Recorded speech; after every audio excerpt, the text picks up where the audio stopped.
Les belles endormies.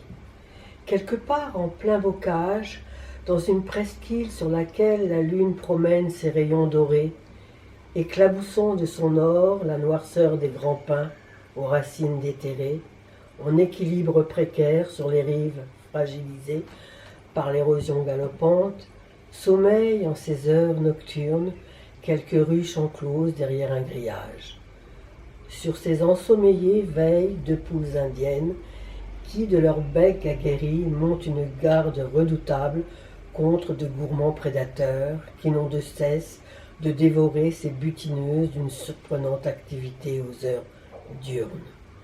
Mais veillent les poules indiennes au plumage coloré qui savent gober ces impertinents frelons asiatiques friands de ce velours jaune, et elles savent, ces hardies guerrières, ne faire qu'une bouchée de l'importune bestiole dangereusement foufoutantes dont elles se délecteront de leur chair réduite en bouillie.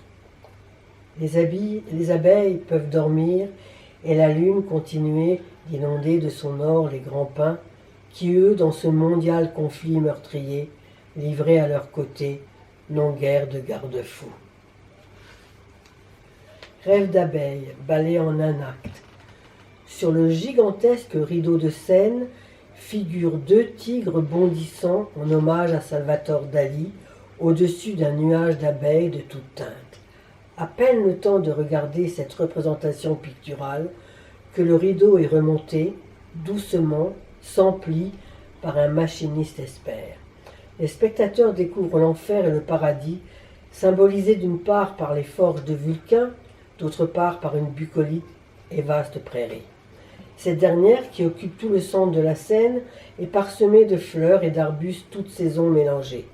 Ainsi se côtoient crocus, prime-vert, jonquille, pissenlit, réséda luteola, pâquerette frileuse, santoline, plomies, sauge de Jérusalem, mahonia jacinthe, coquelicot, genêt, mimosa, lilas, muguet, grandes et longues digitales, boutons d'or, des mauves ou malvas sylvestris, des cératules. On y a même placé des roses, les iris de Péonia et d'autres créations florales de Citombly.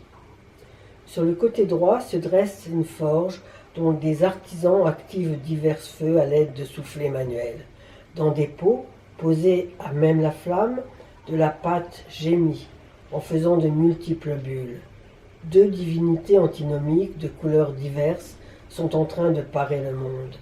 Dans une chorégraphie aérienne, nos danseuses abeilles vont se répandre de part et d'autre du décor et poser sur leurs ailes soit la poudre des prairies, soit la poudre des forges.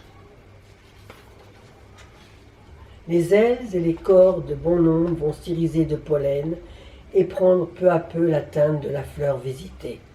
Ceux et celles des autres font s'enflammer de couleurs nées de l'alchimie des effluves pâteuses. Les artisans s'affairent, concassent de multiples pierres, telles les lapis-lazuli, les pyrites, des malachites, le quartz, la manganite noire, le mica, le schiste.